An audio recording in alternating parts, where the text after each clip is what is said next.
Hello everyone, welcome back on the platform of chemistry of Sri Mahavir International School. In the last video, that is part 8 of phenol, we have discussed about the acidic nature of phenol. Now on moving forward, today lecture, that is part 9, we are moving forward the chemical reaction of phenol, in which we are discussing about the first part of the chemical reaction of phenol, which is the chemical reaction due to hydroxy group. Now we have said that the acidic nature of carboxylic acid is greater than phenol. Okay ये हम लोगों ने last वाली class में कहा था कि carboxylic acid की जो एसिडिक नेचर है वो फिनॉल से ज़्यादा होती है। ठीक है, अब हम इसको प्रूव भी कर सकते हैं कि हम लोग कैसे पता लगाएं कि फिनॉल और कार्बोक्सिलिक एसिड दोनों एसिडिक है, लेकिन किसकी एसिडिक नेचर ज़्यादा है। तो यहाँ पर केमिकल रिएक्शन है। यदि आप फिनॉल की रिएक्शन सोडियम बाइकार्बोनेट से करते हैं तो there will be no chemical reaction, there will be no chemical reaction because phenol is a weak acid. Now we are treating the carboxylic acid. We have taken a carboxylic acid, that is acetic acid. On treating with sodium bicarbonate, it react with it and it liberates the hydrogen ion, that is acidic nature of acetic acid. Sodium metal attached to this CH3COONA salt will be formed, that is sodium acetate. This hydrogen and one oxygen from this will join together and form water molecule, and carbon dioxide gas will liberate out. So by this second reaction we can prove that acetic acid is acidic in nature, which on treating with sodium bicarbonate forms salt, water and carbon dioxide gas. But phenol does not react with sodium bicarbonate, no reaction will perform by it. Okay, तो इन दोनों reaction से हम लोग ये prove कर सकते हैं कि कार्बोक्सिलिक एसिड जो होते हैं उनकी एसिडिक नेचर किसी फिनॉल मॉलिक्यूल से ज़्यादा होती है। अब हम इसकी बाकी की केमिकल रिएक्शंस की बात कर रहे थे। अभी तक हमने इसकी फर्स्ट केमिकल रिएक्शन की बात की है। अब बात करते हैं इसकी सेकंड केमिकल रिएक्शन की। तो आप पॉइंट डालते चलेंगे, लिखते चलेंगे। रिएक्शन ऑफ फिनॉल को बच्चों शॉर्ट में PHOH लिखा जाता है। Reaction of phenol with zinc metal, very important reaction है, बोर्ड एग्जाम में इसको पूछा जा चुका है। आप देखिए ज़रा, हमने यहाँ पर क्या लिया बच्चों, फिनॉल मॉलिक्यूल लिया हुआ है। इसकी रिएक्शन किससे हुई है, जिंक मेटल से हुई है। हम लोग ये जानते हैं कि जिंक मेटल एक बहुत अच्छा रिड्यूसिंग मेटल होता है। तो ये जिंक मेटल इसमें से किसको लेके चला जाता है, ऑक्सीजन एटम को बाहर निकाल देता है।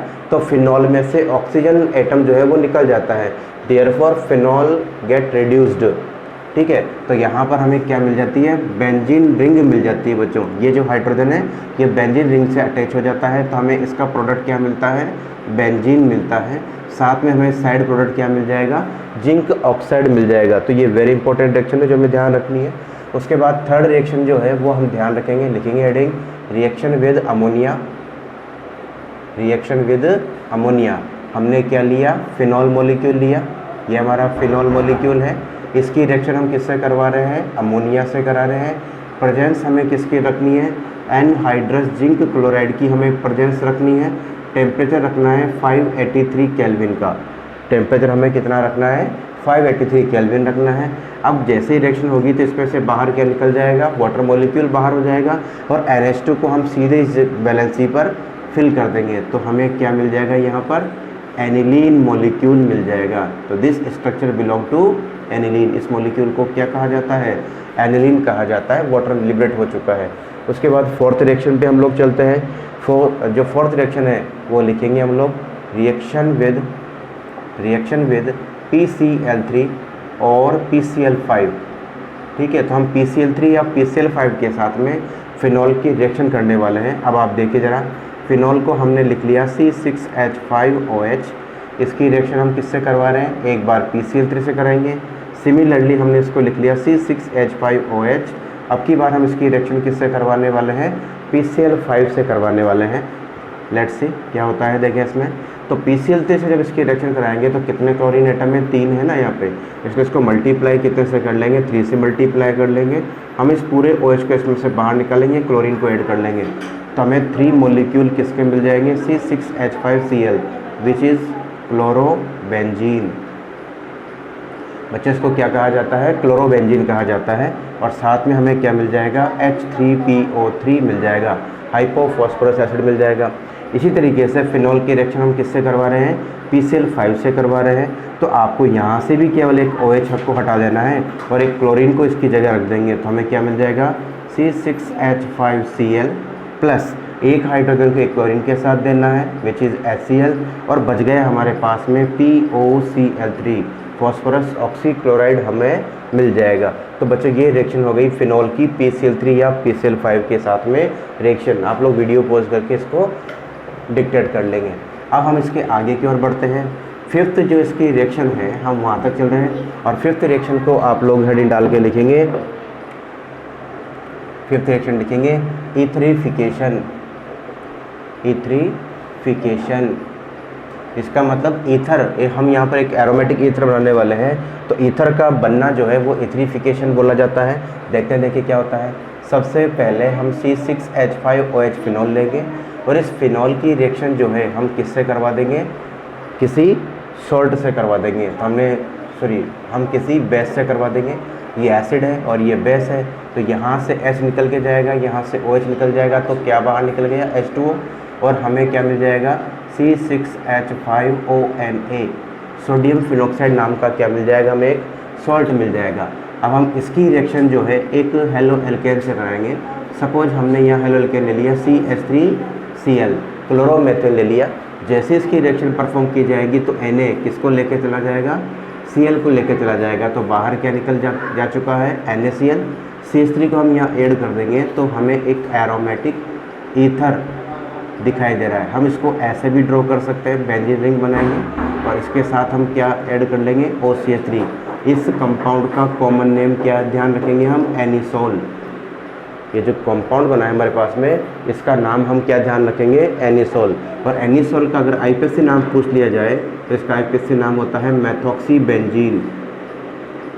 ठीक है, इसका IPSC नेम क्या होता है, मेथॉक्सीबेंजीन होता है। तो ईथर बन गया यहाँ पर, इसके इस रिएक्शन को क्या बोला गया है, ईथरिफिकेशन रिएक्शन बोला गया है। ठीक है, एक मेथड तो ये है। उसके अलावा दूसरा मेथड भी हमारे पास में, या तो हम इस तरीके से बनाएंगे, या दूसरा तरीका क्या है, आपने लिया फिनॉल।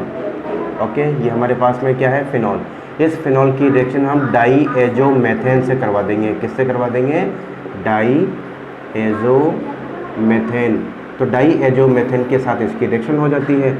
उस कंडीशन में इसमें से क्या बाहर निकल जाएगी, नाइट्रोजन गैस बाहर निकल जाएगी, और इस CH2 को हम सीधा इसमें ऐड कर देंगे, तो हमें क्या दिखाई देगा, हमें इस तरह का स्ट्रक्चर दिखाई देगा। O के साथ में क्या जुड़ गया, अब CH3। तो हमने यहाँ क्या बना लिया, वही एरोमेटिक ईथर बना लिया विच इज़ एनिसोल।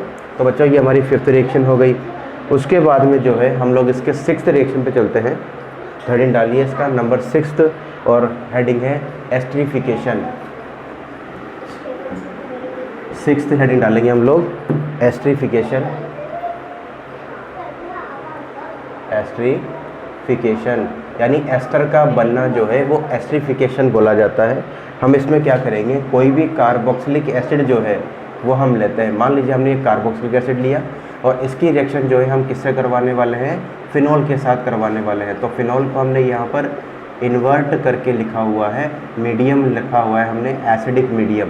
इसी प्रकार से हम जो है एसिडिक एनहाइड्राइड भी ले सकते हैं, CH3, C double bond O, C double bond O, and ये R। इसकी भी रिएक्शन हम किससे करवाने वाले हैं, फिनॉल के साथ करवाने वाले हैं। मीडियम यहाँ पर भी कौन सा रखा जाएगा, एसिडिक। सिमिलरली एसिड क्लोराइड अगर लिया जाता है तो उसकी भी रिएक्शन हम किससे करवाने वाले हैं, फिनॉल के साथ करवाने वाले हैं। बट यहाँ पर प्रेजेंस जो है इसकी एसिडिक नेचर को कम करने के लिए हम पिरिडीन को प्रेजेंस में लेंगे। ठीक है, अब रिएक्शन स्टार्ट करते हैं।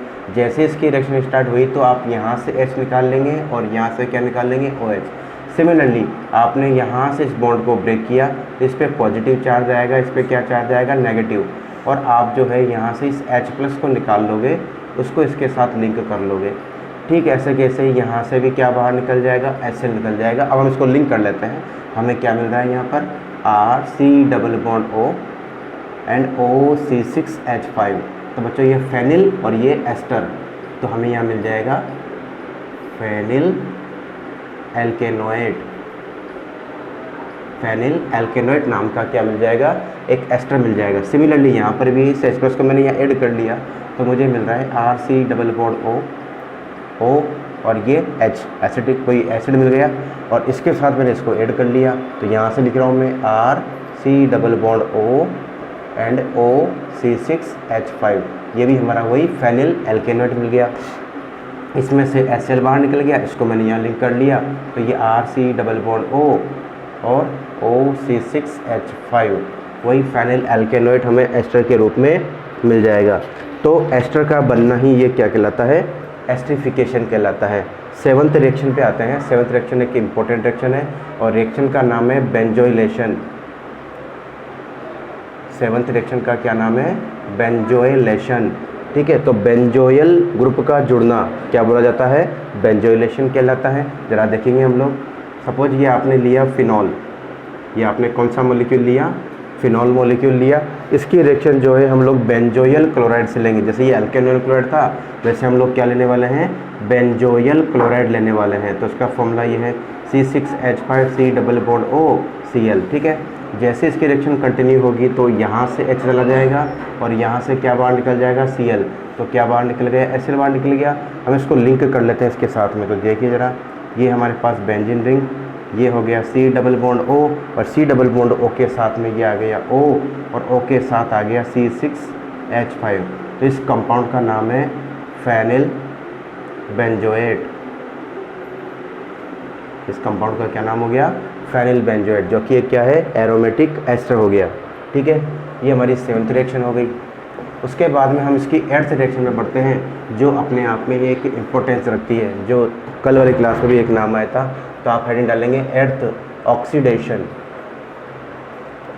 8th पॉइंट डालेंगे आप oxidation, which is very important reaction in board exam, it is almost asked. सबसे पहले आप क्या करेंगे, इसके अंदर फिनॉल मॉलिक्यूल लेंगे और इस फिनॉल मॉलिक्यूल की ट्रीट किया जाता है एक oxidising agent, strong oxidising agent, that is Na2Cr2O7 which is known as sodium dichromate. क्या नाम है इसका, सोडियम डाइक्रोमेट। ये इस कैटलिस्ट का नाम है। आपको इसके साथ में क्या रखना है, कंसनट्रेट सल्फ्यूरिक एसिड भी रखना है। ठीक है, तो ये दो चीज़ हमें ध्यान रखनी है। जैसे इसकी रिएक्शन होगी तो आपको यहाँ से देखिए ज़रा, ये निकल जाएगा और आपको ये कंपाउंड मिलेगा यहाँ पे। ठीक है, ये कंपाउंड आपको ऐसा मिलेगा, इसी का नाम है पैरा बेंजोक्विनोन। और पैरा बेंजोक्विनोन का कलर कैसा होता है, पिंक कलर का होता है।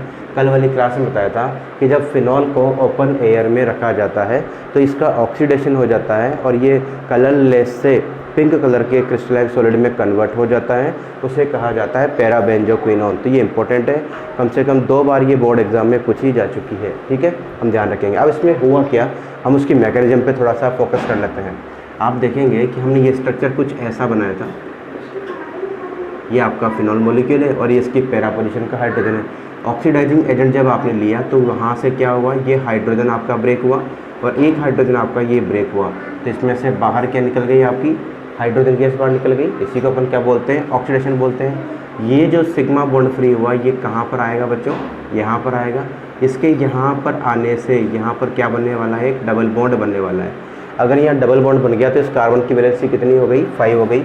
इससे बचने के लिए इस पाई बॉन्ड को कहाँ आना होगा, यहाँ पे आना होगा। तो ये रेजोनेंस के थ्रू कहाँ जाएगा, यहाँ पे आ जाएगा। अब आप देखेंगे कि इस कार्बन की वैलेंसी जो है वो 5 हो गई, इसलिए इस पाई बॉन्ड को यहाँ से शिफ्ट होकर कहाँ पे आना पड़ेगा, यहाँ पे आना पड़ेगा। तो ये आ जाएगा यहाँ पे। ये हाइड्रोजन निकल ही चुका था। वो ऑक्सीडाइजिंग एजेंट जो है वो आपको इस जगह पर क्या प्रोवाइड कर देगा, एक ऑक्सीजन एटम प्रोवाइड कर देगा। तो आपका मॉलिक्यूल क्या बन के आ गया, पैरा बेंजोक्विनोन बन के आ गया। तो बच्चों आप समझ गए होंगे कि किस प्रकार से हम फिनॉल का ऑक्सीडेशन करते हैं और वो पैरा बेंजोक्विनोन में कन्वर्ट हो जाता है ऑक्सीडेशन के थ्रू। ठीक है बच्चों, तो ये हमारी एक इम्पोर्टेंट रिएक्शन जो है वो यहाँ पर ख़त्म होती है फर्स्ट वाली। तो आज वाली क्लास में हमने क्या ख़त्म कर लिया, reaction due two hydroxy group. हमारा ये फर्स्ट टॉपिक जो है वो इसका केमिकल रिएक्शन का एंड होता है। अब बात करते हैं इसके सेकंड वाले पार्ट की। हेडिंग डालिए आप लोग, second, reaction due to benzene ring. अब हम क्या पढ़ने वाले हैं, reaction due to benzene ring. तो फिनॉल में जो बेंजीन रिंग है उसकी वजह से होने वाली जो रिएक्शन है उसके बारे में हम लोग बात करने वाले हैं। ठीक है, इसमें आप लोग सबसे पहले चीज़ ध्यान रखेंगे वो क्या है, hydroxy group. Hydroxy group is attached to benzene ring which is electron donating group. और इसमें कौन सा इफेक्ट लगता है बच्चों, प्लस आर इफेक्ट लगता है, so that electron density increases at ortho and para position. ठीक है, तो इलेक्ट्रॉन डेंसिटी को हाइड्रोक्सी ग्रुप बढ़ाता है कहाँ पे, ऑर्थो और पैरा पोजीशन पे बढ़ा देता है। ठीक है, इसका रेजोनेटिव स्ट्रक्चर हम लोगों ने कल वाली क्लास में पढ़ लिया था। आप अगर देखेंगे वहाँ पे हमने फिनॉल की एसिडिक बिहेवियर के बारे में बात करी थी, जहाँ पर हमने फिनॉल का जो हाइड्रोक्सी ग्रुप का जो लोन पेयर है वो बेंजीन रिंग में गया था, और कहाँ पे गया था, वो ऑर्थो और पैरा पोजीशन पर गया था, और इलेक्ट्रॉन डेंसिटी को उसने वहाँ पे बढ़ा दिया था। ठीक है, अब हम आगे बढ़ते हैं इसके अंदर।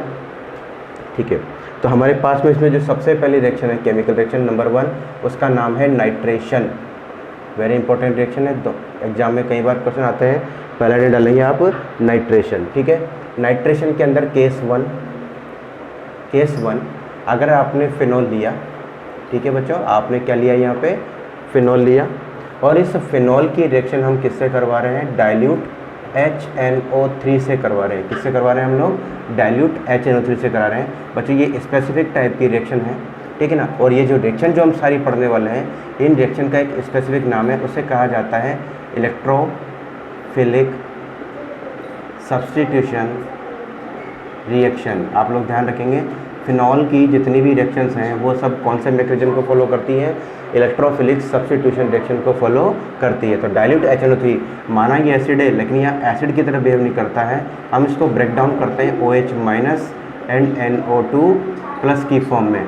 तो बेंजीन रिंग में जो ऑर्थो और पैरा पे जो नेगेटिव चार्ज आता है रेजोनेंस के थ्रू, एक नेगेटिव यहाँ आएगा, एक नेगेटिव यहाँ पे आएगा, तो इसके ऊपर इस नेगेटिव पर अटैक कौन करेगा, NO2+। तो इलेक्ट्रोफाइल कौन हुआ हमारे पास में, यहाँ पर नाइट्रोनियम आयन होता है, ये अटैक करता है ऑर्थो पे और पैरा पे, और यहाँ से जो हाइड्रोजन है वो H+ और OH- मिलकर क्या निकाल लेता है, H2 निकाल देता है। तो हमें इस रिएक्शन का प्रोडक्ट क्या मिलता है, यहाँ पे आप देखेंगे फिनॉल वाली हाइड्रोक्सी ग्रुप वही है, एक NO2 को हम कहाँ ऐड कर देते हैं, NO2 पोजीशन पर, और दूसरे वाले NO2 का जो प्रोडक्ट होगा वो हम लोग ऐड कर लेते हैं इसकी पैरा पोजीशन पर ऐड कर लेते हैं। तो इसका नाम क्या हो गया, ऑर्थो नाइट्रोफिनॉल। इसी प्रकार से इसका नाम क्या हो गया, पैरा नाइट्रोफिनॉल। ओके, तो ऑर्थो नाइट्रोफिनॉल और पैरा नाइट्रोफिनॉल इसका नाम हो गया। ये अपन को लिस्ट अमाउंट में मिलेगा 25%, और ये मिलेगा अपन को 75%। अगर पूछ लिया जाए तो बताएंगे पैरा प्रोडक्ट जो होता है वो मोर अमाउंट में मिलता है, क्योंकि इसमें सिमेट्री पाई जाती है, इसमें स्टेबिलिटी पाई जाती है, इस वजह से हम जो है इस प्रोडक्ट को ज़्यादा मात्रा में बताते हैं। ठीक है, ये हो गया हमारे पास में। इसका केस 2 भी अपने आप में इम्पोर्टेंट है। हम देखो, यदि हम फिनॉल मॉलिक्यूल ले रहे हैं यहाँ पे, और फिनॉल मॉलिक्यूल की रिएक्शन डाइल्यूट की बजाय हम किससे करवा रहे हैं, कंसनट्रेट HNO3 से करवा रहे हैं। ठीक है, किससे करवाया जा रही है, यहाँ पे कंसनट्रेट HNO3 के साथ में इसकी रिएक्शन को करवाया जा रहा है। ठीक है, तो कंसनट्रेट साथ में, इसके साथ में एक और लिखा रहेगा कंसनट्रेट सल्फ्यूरिक एसिड। अब आपको क्या ध्यान रखना है कि यहाँ पर भी एक हाइड्रोजन है, यहाँ भी एक हाइड्रोजन है, और यहाँ भी एक हाइड्रोजन है। ये तीनों के तीनों हाइड्रोजन H+ की फॉर्म में निकल के जाएंगे, इसलिए आपको इसको मल्टीप्लाई करना पड़ेगा कितने से, 3 से। ठीक है, जब 3 से मल्टीप्लाई करेंगे तो 3 मेरे पास OH- बनेंगे, और 3 ही मेरे पास क्या बनेंगे, NO2+। ये 3H2O तो बाहर निकल जाएंगे अपने पास में, और 3 NO2 को अपन यहाँ ऐड कर लेंगे, तो हमारा जो प्रोडक्ट बनेगा वो कुछ ऐसा होगा। OH यहाँ है, यहाँ हम NO2 लिख देंगे, यहाँ भी हम NO2 लिख देंगे पैरा पोजीशन पर, और यहाँ भी हम क्या लिख देंगे, NO2 लिख देंगे। इसको उल्टा लिखा जाएगा O2N के रूप में, NO2। इसका नाम है 2,4,6 ट्राई नाइट्रोफिनॉल।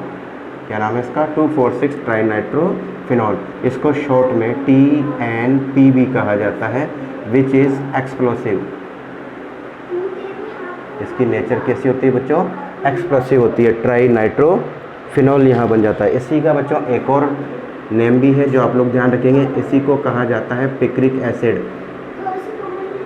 इसी का क्या नाम है, पिक्रिक एसिड। कई बार पूछा जाता है एक ऐसा एसिड है जिसमें एसिडिक ग्रुप नहीं पाया जाता फिर भी वो एसिडिक है, तो वो एग्जाम्पल कौन सा है, पिक्रिक एसिड। देखिए यहाँ COOH ग्रुप नहीं पाया जाता, बट इस NO2 के -I इफेक्ट के कारण जो है ये बहुत ज़्यादा स्ट्रॉन्ग एसिड होता है। ठीक है, तो ध्यान रखेंगे पिक्रिक एसिड कई बार कॉम्पिटिटिव एग्जाम में पूछा जाता है। तो ये हमारे आज की क्लास के अंदर इसके नाइट्रेशन का कुछ पार्ट होता है। ठीक है, अब हम आगे बढ़ते हैं इसमें।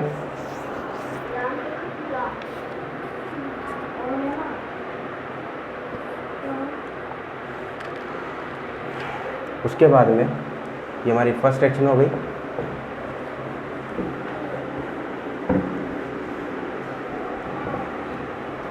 और आगे बढ़ते हैं हम इसके बाद में इसकी जो सेकंड रिएक्शन उस पर आते हैं हम लोग। इसमें सेकंड रिएक्शन का नाम है सल्फोनेशन। क्या नाम है इसका, सल्फोनेशन। सल्फो ग्रुप का ऐड होना सल्फोनेशन बोला जाता है। तो हम लोग यहाँ SO3H+ को ऐड करेंगे। ठीक है, तो सल्फोनेशन को कर रहे हैं तो हम लोग क्या करेंगे, आपने क्या लिया, फिनॉल मॉलिक्यूल लिया, ये आपका फिनॉल मॉलिक्यूल। इसकी रिएक्शन जो है हम लोग किसके साथ करेंगे, कंसनट्रेट सल्फ्यूरिक एसिड के साथ करेंगे। कंसनट्रेट सल्फ्यूरिक एसिड जब इसको तोड़ा जाता है तो ये OH- और HSO3+ की फॉर्म में ये डिकम्पोज होता है। यहाँ पर भी ऑर्थो वाला हाइड्रोजन और पैरा वाला हाइड्रोजन हमें दिखाई दे रहा है। ये किस फॉर्म में निकल के जाता है, H+ की फॉर्म में। बाहर क्या निकल जाएगा, H2O निकल जाएगा, और इसको हम यहाँ पर ऐड कर लेंगे। ठीक है, एक बार इसको पैरा पोजीशन पर ऐड करेंगे और एक बार इसको हम ऑर्थो पोजीशन पर ऐड कर लेंगे। तो पहला वाला प्रोडक्ट है वो ऑर्थो प्रोडक्ट है और सेकंड वाला जो है वो पैरा प्रोडक्ट है। तो इसका नाम है ortho hydroxy benzene sulphonic acid. Sulphonic acid. इसी प्रकार से इसका नाम है para hydroxy benzene sulphonic acid. ठीक है, क्या पैरा नाम आ जाएगा उसके अंदर। ये 25% है, ये 75% है। तो ये हो गया हमारे पास में सल्फोनेशन। उसके बाद में जो थर्ड रिएक्शन है उस थर्ड रिएक्शन में चलते हैं हम लोग। थर्ड रिएक्शन का नाम है ब्रोमिनेशन। थर्ड रिएक्शन को हम क्या कह रहे हैं, ब्रोमिनेशन कह रहे हैं। ब्रोमिनेशन। तो हम यहाँ पर ब्रोमीन को ऐड करने वाले हैं।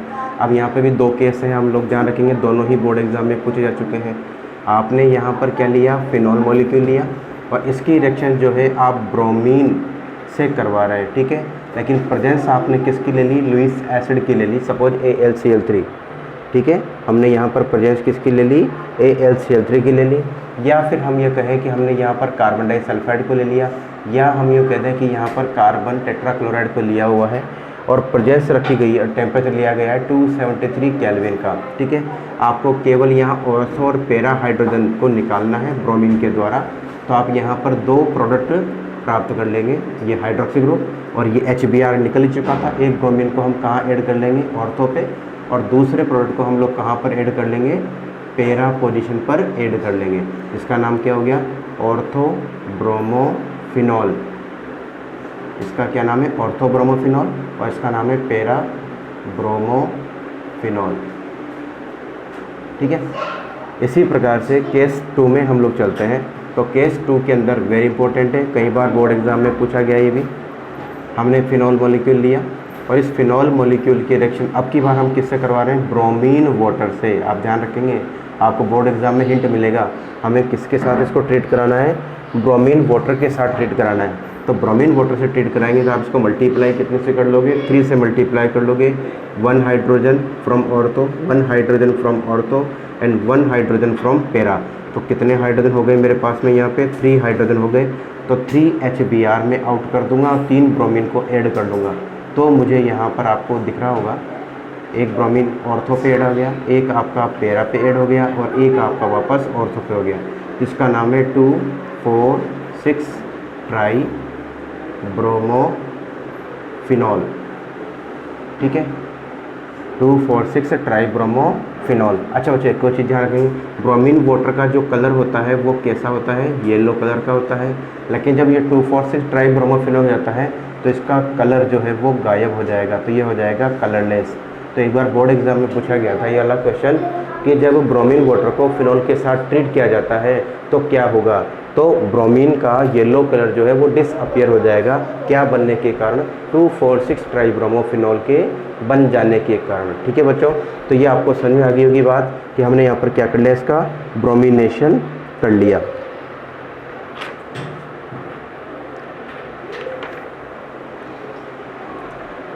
अच्छा तो बच्चों, तो ये हमारे आज के वीडियो में था, जहाँ तक हमने क्या पढ़ लिया, ये ब्रोमिनेशन को पढ़ लिया। अगले वीडियो में हम इसके आगे की बात करेंगे, इसी टॉपिक को हम लोग आगे लेवल टॉपिक में कंटिन्यू करते हैं। मिलते हैं।